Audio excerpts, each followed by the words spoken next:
Hi friends, நாங்கள் எங்கள் வீட்டுக்கு போயிருந்து அங்கே வந்து நாங்கள் வீட்டில் போன உடனே கேட்ட திறந்தோ தான் உண்டு. பிள்ளையெல்லாம் ஒரு வாக்கிலோடி மல்பரியை பறிச்சு வைக்குதுங்க.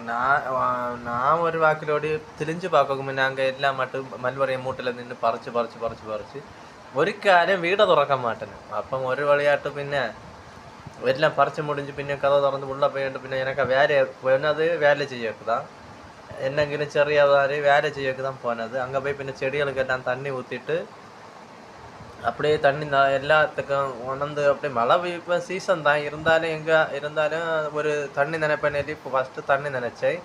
அப்போ அடுத்தது ஒரு கறிவேப்பிலை எனக்கிட்ட இருந்து அதை ஃபஸ்ட்டு அடுத்தது நட்டுட்டு அதுவும் ஃப்ரெஷ்ஷாகிட்டு அப்படியே இருக்க வேண்டி இங்கண்டே தண்ணீரை போட்டு தான் வச்சுருந்தேன்.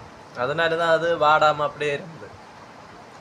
அது பின்ன ஆணி வேரெல்லாம் அப்படியே இருந்தாண்டு அதை நட்டு முடிச்சுட்டு அடுத்தது வேலையை பார்க்க தொடங்கினேன்.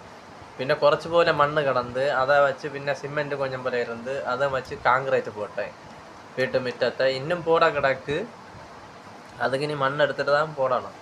அது நீ யாது காலம் நடக்குதோ தெரியாது. இருந்தாலும் கொஞ்சம் கொஞ்சமாக தான் நான் செய்வேன். ஏன்னா நான் வீடு வச்சதும் அப்படி தான். ஃபஸ்ட்டு ஒரு சீட்டு வீடு வச்சேன் கொஞ்சம் போல. அடுத்தது ஃப்ரெண்டில் ஒரு வீடு வச்சேன். அடுத்தது மேலே வந்து கொஞ்சம் போல சீட்டு போட்டேன். அப்படி கொஞ்சம் கொஞ்சமாக தான் நான் செஞ்சேன். ஏன்னா எனக்கு வருமானம் அந்த அளவு தான் வரும். அது கணக்கு தான் நான் செஞ்சேன். இப்போ வந்து அடுத்தது வந்து திரும்பவும் பின்ன நாகர்கோயிலுக்கு வந்துட்டேன். பின்ன நான் வந்து அதுதான் ஒரு பப்பாளியும் காய்ச்சி நின்று அதை தான் எடுத்துகிட்டு அப்படியே திரும்பி வந்தேன். அப்போ அடுத்தது வந்து பைக்கில் ஏறினேன். அடுத்தது முடிஞ்சுது. இந்த வீடியோ பிடிச்சிருந்தா லைக் பண்ணுங்கள், ஷேர் பண்ணுங்கள்.